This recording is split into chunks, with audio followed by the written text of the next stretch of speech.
या सगळ्याबाबत सविस्तर प्रतिक्रिया घेण्यासाठी विधान परिषदेचे आमदार अमोल मिटकरी आपल्यासोबत जोडले गेलेले आहेत। अमोल जी, आपण वक्तव्य ऐकलं असेल शरद पवार यांचं, त्यांची दोन वक्तव्य महत्त्वाची आहेत। संधी साधूपणा करू नका आणि कुणाशीही संबंध ठेवा पण भाजपशी नको। तुम्ही भाजपसोबत आहात, मात्र शरद पवार यांच्या वक्तव्याकडे कसं पाहताय? आम्ही एनडीए मध्ये सहभागी झालेलो आहोत। आदरणीय अजितदादांच्या नेतृत्वात 41 आमदार, विधान परिषदेचे 6 ते 7 सदस्य आणि अनेक लोकांनी, अनेक जिल्हाध्यक्ष असतील किंवा काय, यांनी एनडीए मध्ये सहभागी होण्याचा निर्णय घेतला। आज आम्ही महायुती म्हणून लोकसभा लढलो, महायुती म्हणून विधानसभा लढलो, महायुती म्हणून आम्ही स्थानिक स्वराज्य संस्थेची वाटचाल आम्ही एकत्र करतो आहोत।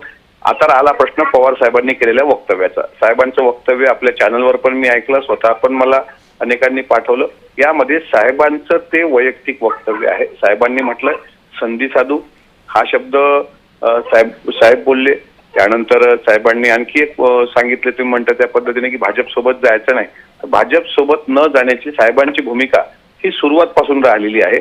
त्यांनी त्यांच्या कार्यकर्त्यांना काय मार्गदर्शन करावं हा साहेबांचा अधिकार आहे, त्यांनी काय बोलावं हा सुद्धा साहेबांचा अधिकार आहे। त्यामध्ये आम्ही बोलू इच्छित नाही। साहेबांचा 50 वर्षाचा महाराष्ट्राचा आणि संसदीय कामकाजाचा अनुभव प्रचंड दांडगा आहे। त्यांनी जर ती भूमिका घेतली असेल तर त्यांच्या पक्षाच्यासाठी ती पोषक आहे। पक्षाची लोक त्या पद्धतीने त्यांच्या मार्गदर्शनात पुढे त्यांच्या पक्षाचे काम करतील।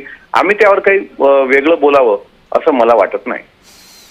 अगदी त्याने अजून एक म्हटलेलं आहे की एकीकडे दोन्ही पक्ष एकत्र येणार असतील आणि अशामध्ये अजित पवार, सुप्रिया सुळे यांचं एकत्र येण्यावरतीच वक्तव्य असतानाच शरद पवार यांचं हे वक्तव्य दोन्ही पक्षाला छेद देणार आहे का?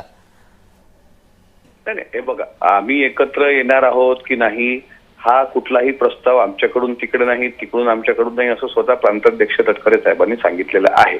आता ते एकत्र येण्याचा अंतिम निर्णय हे आमच्याकडून राष्ट्रीय अध्यक्ष आदरणीय अजितदादा पवार साहेब घेतील, त्यावर आम्ही काही बोलणार नाही। धन्यवाद अमोलजी, आपण दिलेल्या सविस्तर प्रतिक्रिया